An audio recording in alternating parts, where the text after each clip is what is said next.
It's the show that you asked for. It's Keeping It Real Sports. And I'm your boy. I'm the real sports guy, Steve Taylor. It's a new year. It's a new setting.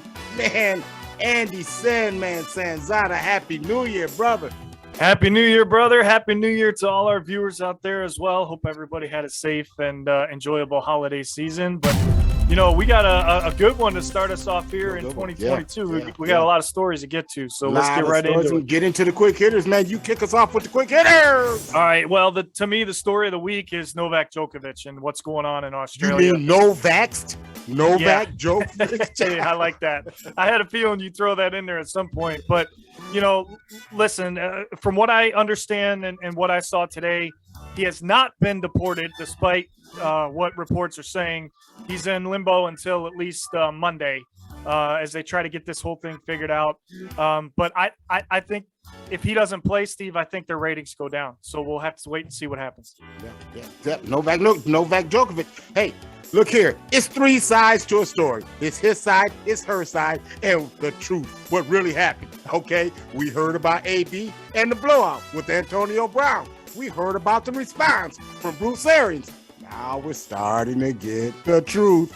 Maybe it's something to what Antonio Brown was talking about. The MRI says that he has a messed up ankle with broken fragments of bone in there. Add a little bit of credence to what he's saying. I'm just saying. Yeah, maybe he's not as crazy as we thought, huh? But, you know, shame on the Bucks for trying to make him play if he's not supposed to be playing.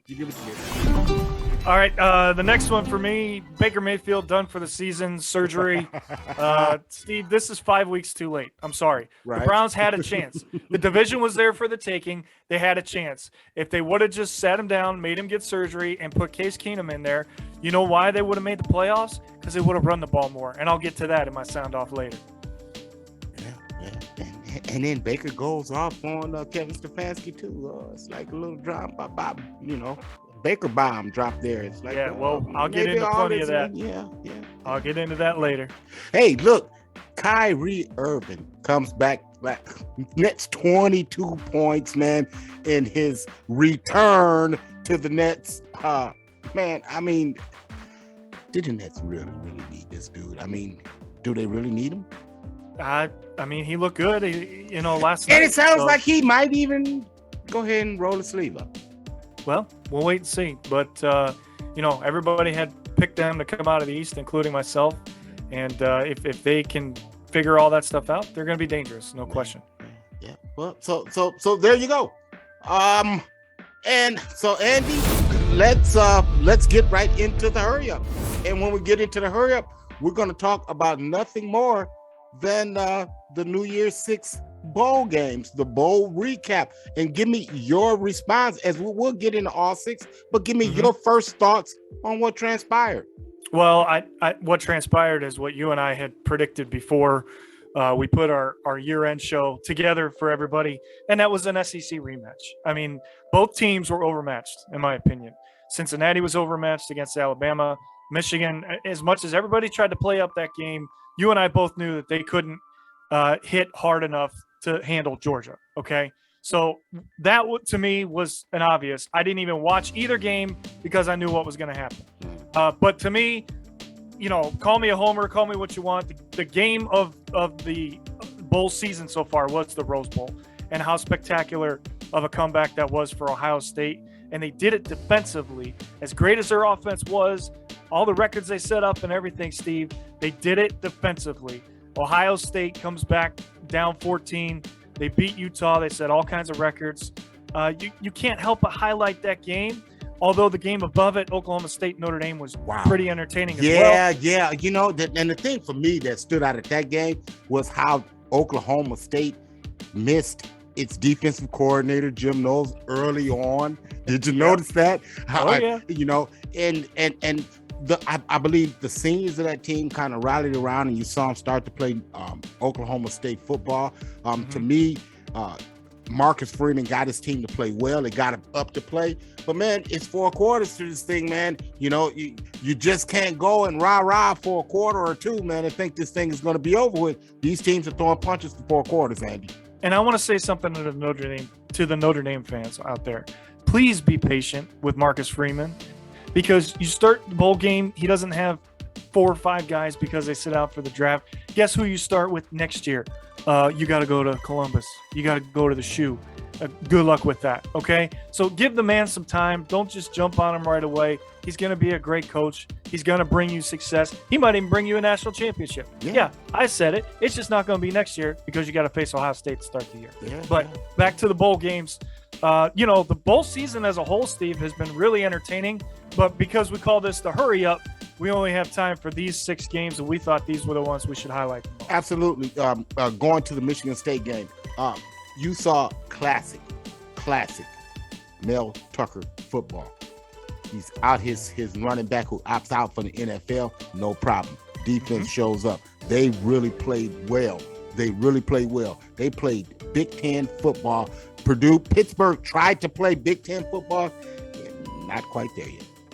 Not there yet, Steve, but I also think you have to look at their backup quarterback going down on the first series. If he doesn't hurt his collarbone or his shoulder, maybe it could have been a different outcome. But Michigan State's defense sealed it with an interception, pick 6 at the end, and that ultimately was great momentum for them. And they're going to make some noise in the East for years to come. Ohio State better be ready, as should the other teams in the Big Ten.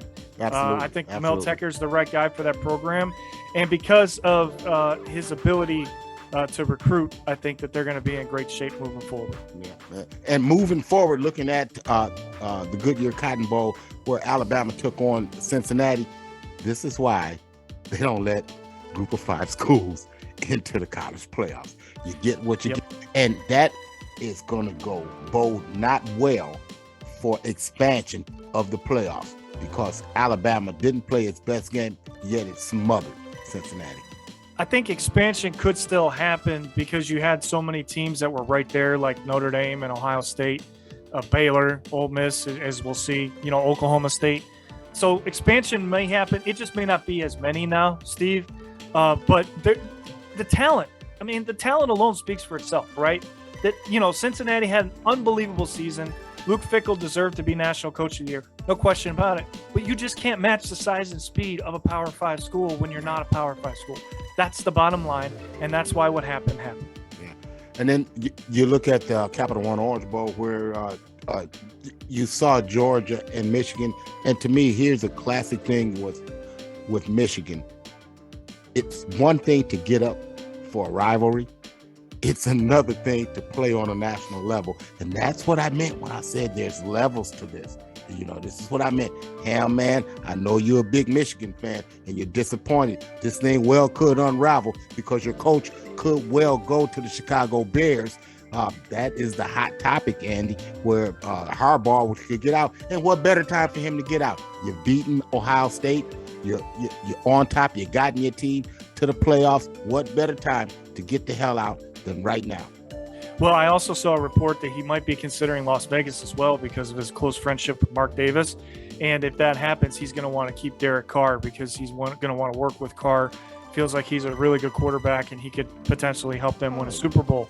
So that'll be interesting to keep an eye on too. But in addition to Harbaugh wanting to leave, Steve, if he does leave, it's on Michigan and the Michigan fans and their attack on him last year when they kept harping on him for not beating Ohio State.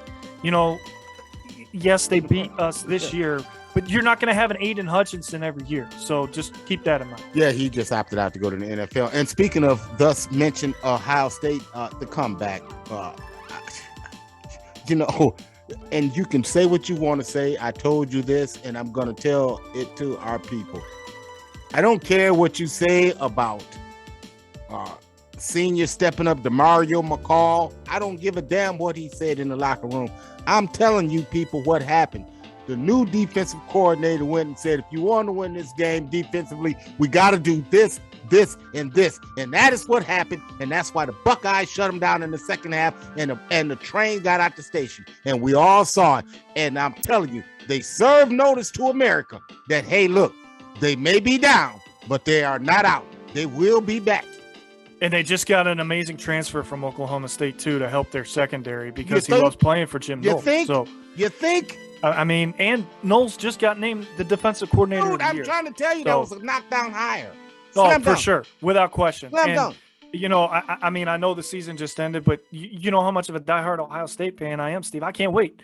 I cannot wait because if C.J. Stroud stays healthy, that's going to be your Heisman winner next year. You heard it from me first.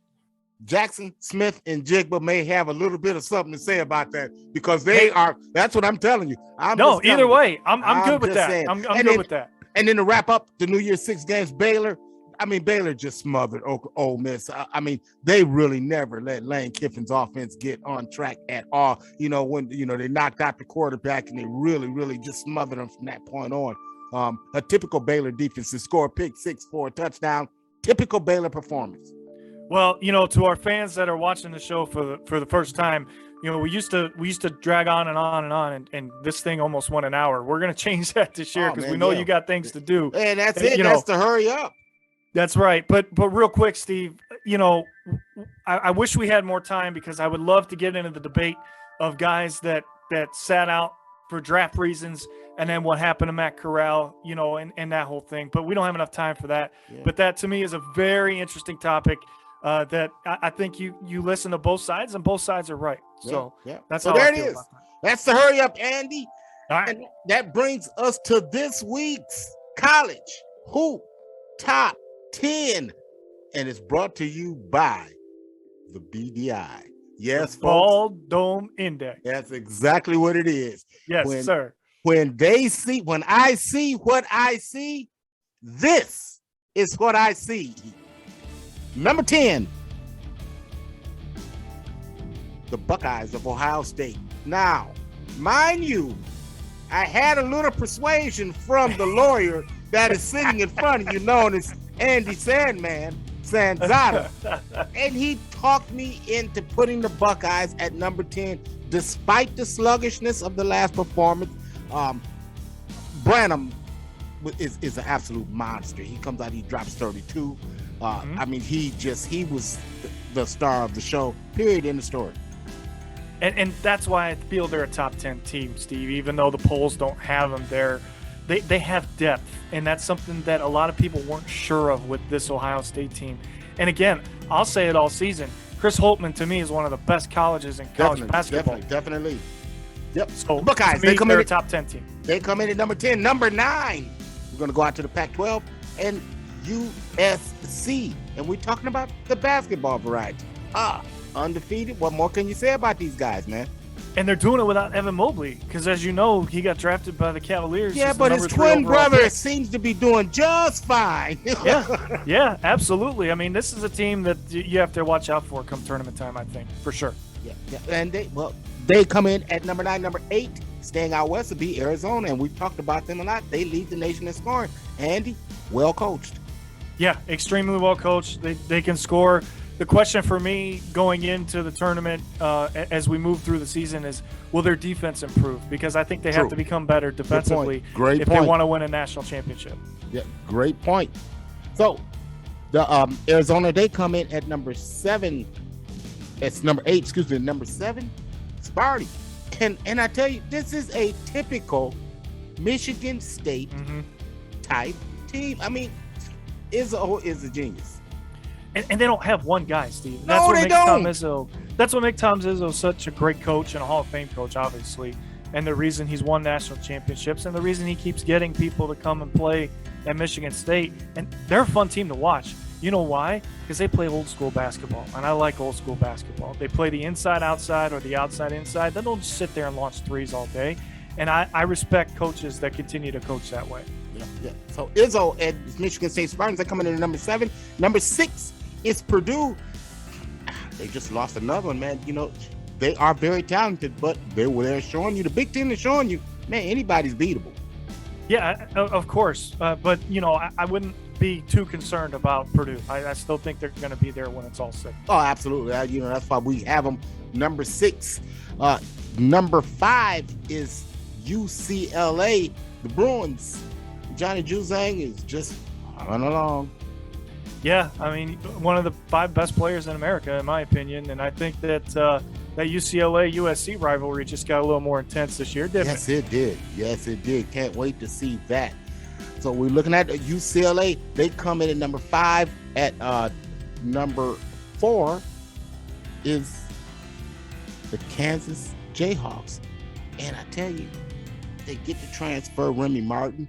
He seems to be the one piece. So it's your senior leader. You got inside-out game with the big man on the inside and the ability to crash the glass, man. If they shoot that thing, man, Kansas is going to be a tough out. Isn't that the question, though, with them every year, Steve? Can they shoot the ball when they need to make shots? Yeah, that's a good point, Andy. That's a real good point. But man, just talent-wise alone, man, you'd be remiss if you didn't put them in the top 10, man. I got them number 4.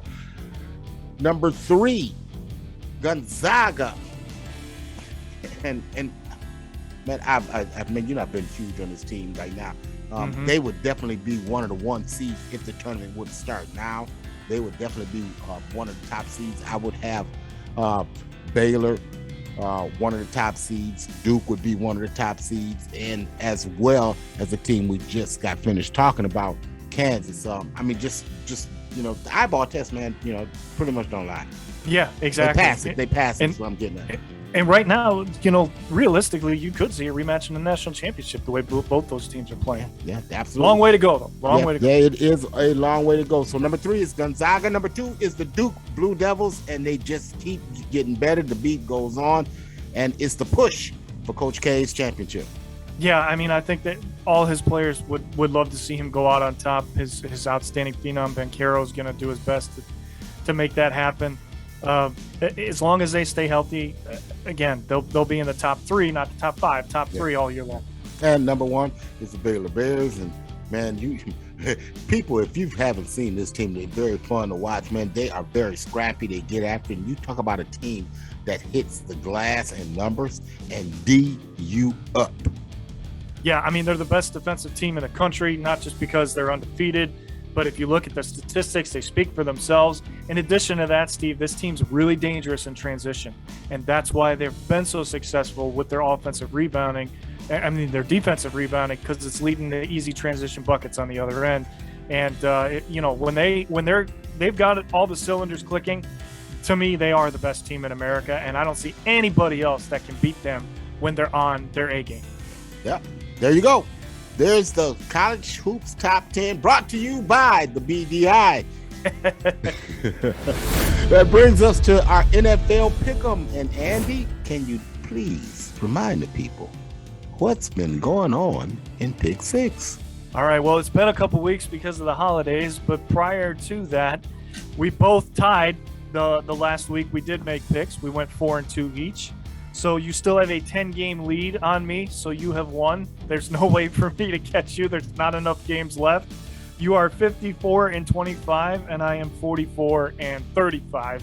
As we get into some really interesting picks here as we close out the regular season, and a little bonus pick with the national championship coming up.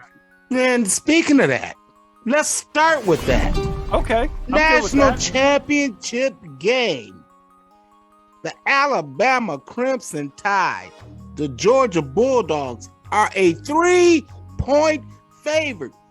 People, you haven't learned. You haven't learned. No, they haven't learned.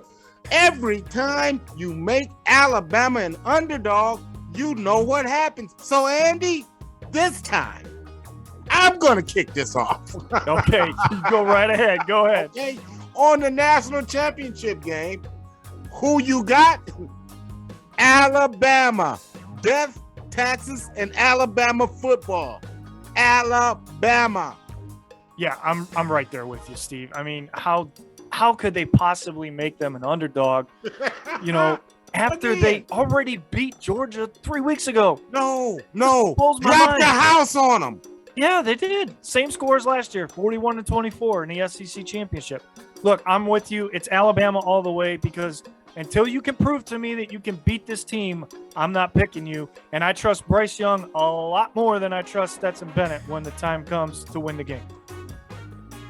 Because Stetson Bennett, he will show you that he is a cologne and not a quarterback. He played like a quarterback against Michigan. You have to give him credit for that. The team played. Well, he had some nice plays. 4 touchdowns, Steve. Yeah, he had some nice. Yeah, you know, he had some nice. Give him his due. He's had some. Moving on, we got. Okay, here we go. NFL Pick'em Andy. The Cincinnati Bengals travel to Cleveland to take on your Browns. They are minus Joe Burrow and Joe Mixon match. Andy, who you got? For those 2 reasons, and only those 2 reasons, I'm taking the Browns to finish it off at home and win this last game. In addition to that, you're going to see what could have been without Baker Mayfield as a quarterback. So I'm taking the Browns one last time. Your Cleveland Browns defense cost me a lot of money. Football championship. A lot of money. All I needed was 6 points. And I didn't even need 6 it. points. I needed 5 and a half. Yep. The Browns proceeded to get me 4.8 points. Oh, that's gonna stink. I lost the fantasy championship by less than a point. And for that reason alone, you're gonna pick Cincinnati. I'm taking the Cincinnati Bengals. Okay. I don't no fault you there. No fault you there. We got to pick up the pace here. Yes, we definitely do. Yes, we do. So the San Francisco 49ers, they travel to SoFi to take on my beloved Rams. Andy, who you got? Division title still on the line, trying to keep San Francisco out of the playoffs. I don't see the Rams losing this one at home. I've got your Rams for this week. Man, it's going to be a tough one, man. San Francisco is tough, man. What we figured out is we're going to have to be out tough. We're going to have to strike first and hit them hard. I like the fact that the Rams have finally listened to me and it finally went jumbo package and started to run the damn football with Sony Michel and feature that, because I promise you, the first man is not going to tackle Sony Michel. It didn't happen last week. It ain't going to happen this week. Give me the Rams. That takes us to Pittsburgh, traveling to Baltimore to take on the Ravens. Andy, who you got? Well, the Ravens lost this game the first time because they went for 2, and that's the only reason they lost this game. I just found out today that Roethlisberger is going to be without his top receiver and his center. That line is in trouble without his center. They don't have another receiver that can catch the ball besides their tight ends. Baltimore will play to that. Baltimore can stop Najee Harris. Baltimore needs this game just as much as Pittsburgh, but it's in Baltimore, so I'm taking the Ravens. Yeah, man, the Ravens are tough, man. And it's the X factor. It's something about them. It's next man up mentality, man. Lamar probably is not going to play, but, you know, they don't care. You give me the Ravens. Let's go to the Dallas Cowboys. They're traveling to Philadelphia to take on the Eagles. Andy, who you got? Only one reason I'm taking Philly. Micah Parsons isn't playing. Micah Parsons has been the whole defense for Dallas. I'm not stupid, Steve. I've got the Eagles on this one. And it's something about Philly. It's something about the way they're playing, man. You know, I don't think anybody wants to play them right now. The offensive line is the biggest offensive line in the NFL, man. And they understand who they are. Look, we're going to run the football. We're going to come right at you. Stop it. Man, this is a bad matchup, man, right now. Dallas is struggling with its identity. You know, I told you something about them that just... And Philly's secondary is going to shut down their passing game. They can't run the football. But, you know, it's if Dallas can figure out if they're going to run the football or not. Dallas can't figure out its identity. I'm leaning toward Philly because it's long. Here's one. New Orleans traveling to Atlanta to take on the Falcons. Andy, who you got? Matt Ryan's going to get a win here, Steve, and he's going to end the playoff hopes for the New Orleans Saints. You might be a little surprised by that pick, but I just don't see enough of the Saints offense to get past Atlanta. Atlanta, remember, that, you know, until last week, they were in the thick of it for the wild card. I think they want to keep New Orleans out of the playoffs. They're at home. I think Matt Ryan's got a big decision to make in the offseason. He's going to go out with a bang. Give me Atlanta in an upset. You know, Andy, you told me about the New Orleans Saints at the beginning of the year. Okay, we've been over this. Double down already. This was with the Jameis Winston being healthy. Okay. I just have said that for 5 weeks now. I understand. But defense travel. This is the same Saints team that shut out Tom Brady and them. Oh, that's fine. A couple weeks ago. Yep. Defense travels. I got a dear friend that is a Saints fan. Shout out Rick Sweet. Shout out Rick Sweet, the biggest Saint fan that I know, and I know he's watching this. I know he's watching. So, Ricky, I'm taking the Saints. Get it done. Sorry, Rick.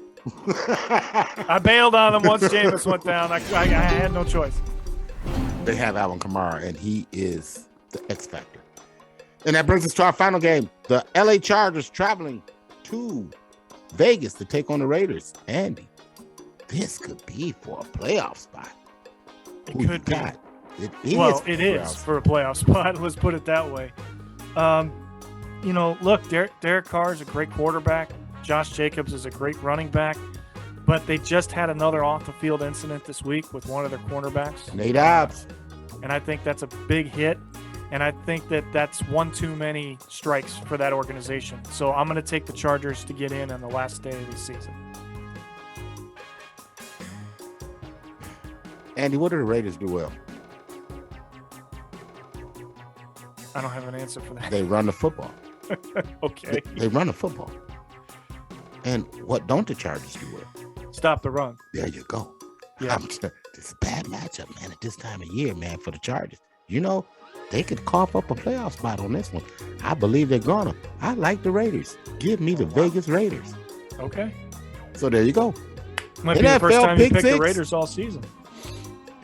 Man, they showed up last week. Got it done. We got to fly through these power rankings. And we're going to do just that. We're going to start with number 10. New England Patriots. I mean, we're looking at all playoff teams here. So, pretty much. They got a gimme in Jacksonville to get in the playoffs, but I don't think New England's a threat in the playoffs. We'll talk about that one and done. We'll do that next week. Who do we think is one and done? We'll get into that. But New England, they come in at number 10. Number 9, the Buffalo Bills. They find their way back into the top 10. They do, and I think they've finally figured out that they need to run the football in order for Josh Allen to be successful. He still threw the ball away 3 times, and the Atlanta Falcons were right there at the end of the game last week. Yeah, I understand that, but I think that this was a team that was just trying to get to the playoffs. And I'm going to, believe it or not, Steve, I'm going to stick behind them. And this one I won't bail on. I picked them to go to the Super Bowl before the season started, and I'm going to run with it, whatever happens. All righty. So they come in at number 9. Number 8, the Dallas Cowboys. We just can't figure them out. We can't figure them out.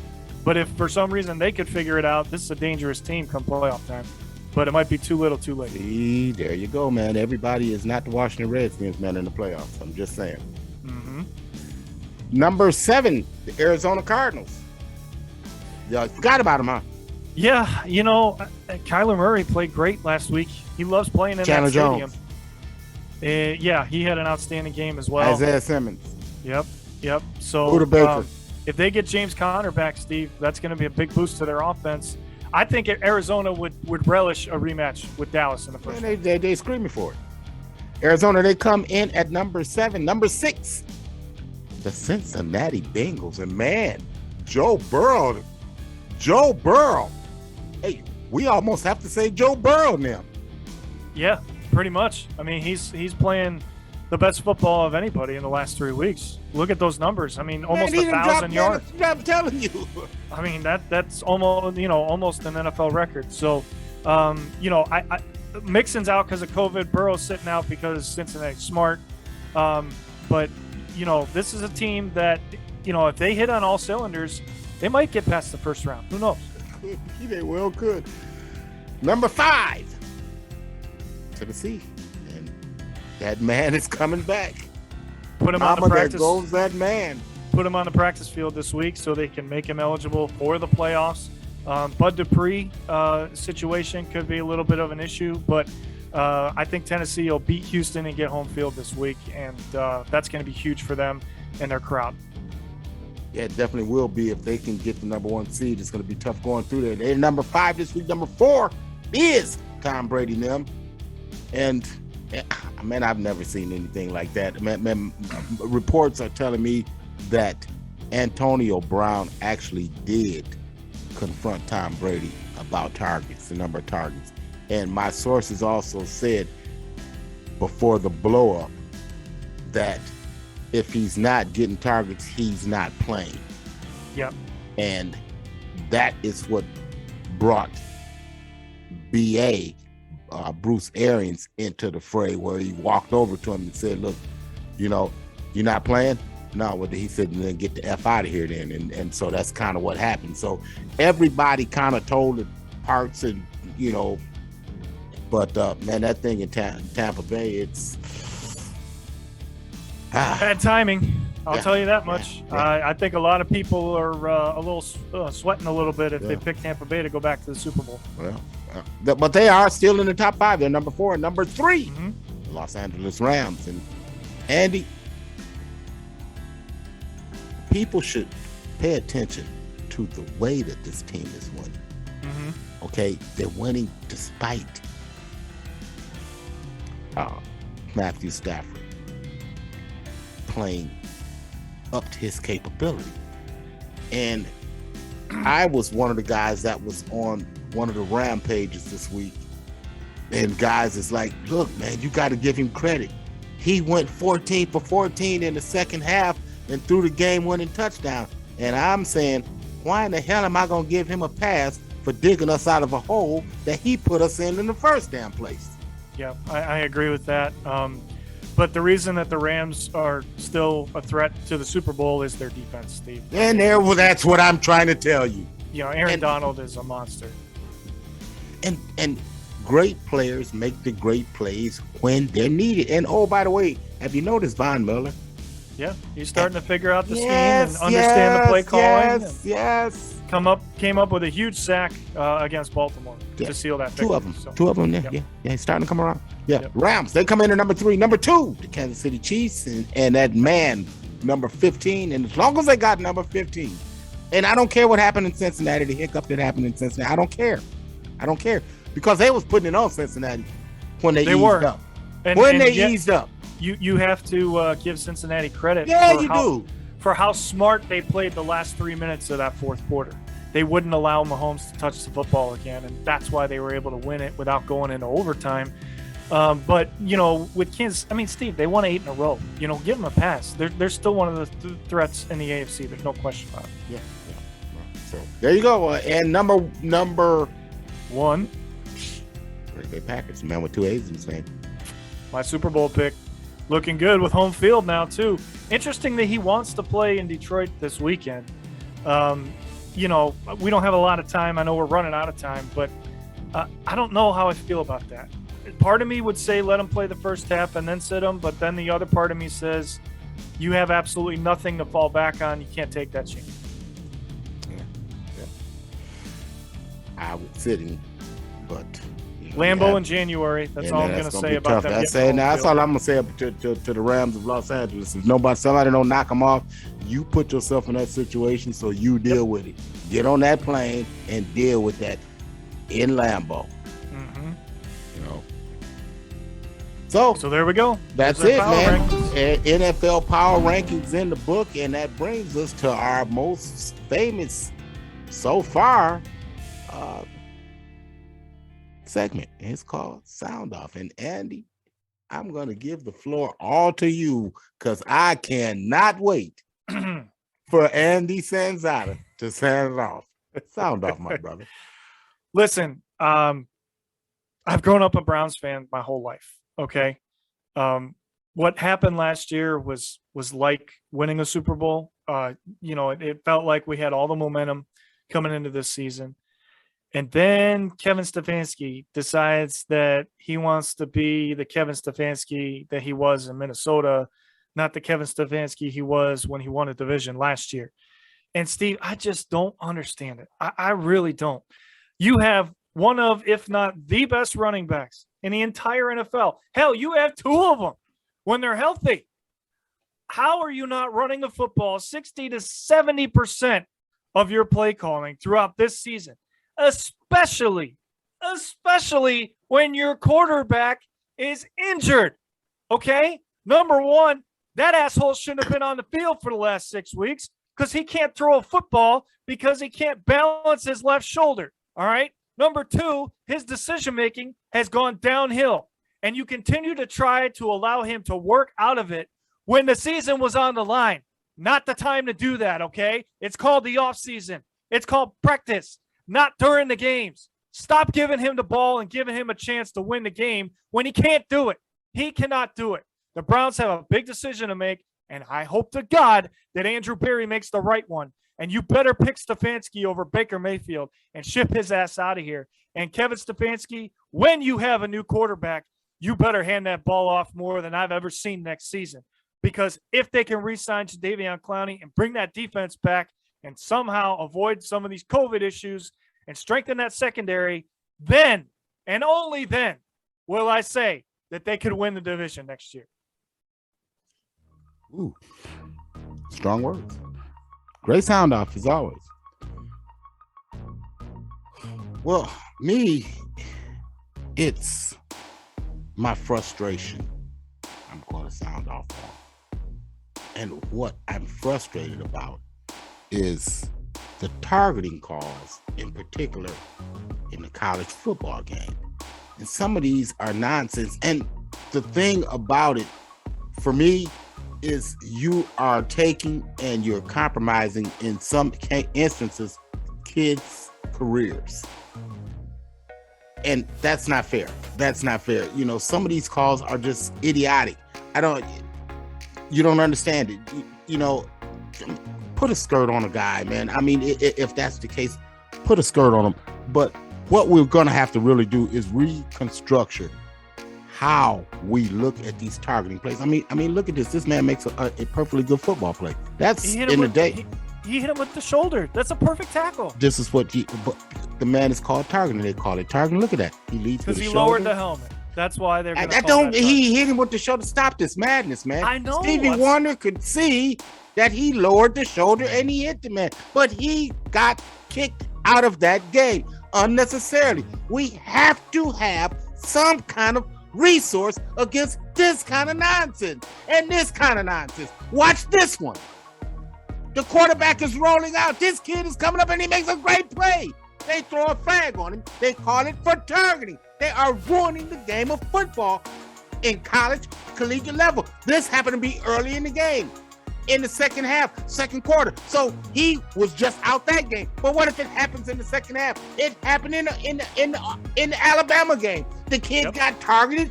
Thank God it happened in the first half, because he can play in the national championship game. This is idiotic. You're ruining the game of football. This has to stop. It has to stop. Man, we saw it. Ohio State fan saw it firsthand. Let me look at this one. Look at this. He lowered his shoulder and he dropped the guy. Man, come on, man. Come on. Change the rules. Change the rules. You're ruining the game. And that's my sound off. That's your best one yet, in my opinion, Steve. And what I would say about that rule is, stop the disqualification. You want to hit them with 15 yards? Fine, hit them with 15 yards. But stop throwing these kids out of the game. They're just trying to play football. They're not doing it on purpose. But that's the mantra. That's the stigma that's out there. And that's why they keep calling so many of them. Yeah. And so there you go. Sound off. And another week in the books. Andy, look, man, if you like this kind of content, man, you got to click that subscribe down there. You got it. And then you have to tell us what you like. Please comment. Say, man, I like when you comment. Even when you hate on Ohio State. I don't care. Just talk to me. I don't care. Holla at me. That's what we want to hear. Exactly. Yeah. And so, for the Sandman, until next time, we wish you love and peace.